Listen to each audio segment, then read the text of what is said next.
Because everyone says, well, you should be harmless, virtuous. You shouldn't do anyone any harm. Wrong. You should be a monster, an absolute monster, and then you should learn how to control it. Do you think men are important? Like for what? Men are not meant to be dominant. Men are meant to be submissive. They're supposed to listen to women. Men can cry. It's okay to be weak. Nobody cares about that. We don't want to see that. It's a very bad idea. Because naive, weak, and harmless means that you can't withstand the tragedies of life. You can't bear any responsibility. You'll end up bitter. Those who have swords and know how to use them but keep them sheathed will inherit the world.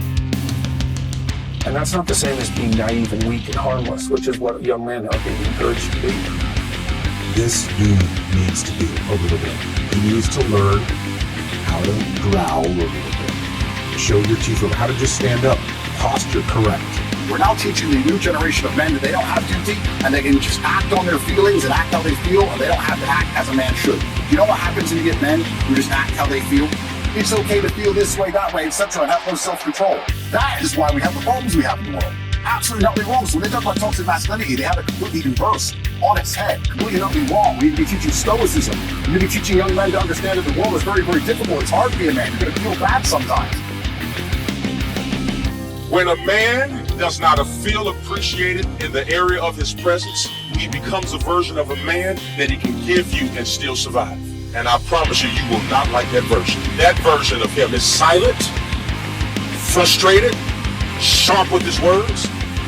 Don't turn your back on your own masculinity, which is a gift to you that you need to turn around and give to the rest of the world. Masculinity is a gift to you from God that you must turn around and give back to humanity. That's right. And in the absence of that, I'm going to feel hopeless. I'm going to feel despair. I'm going to feel anxious. When men don't step up, women feel they have to take that role if we're not protecting and providing them.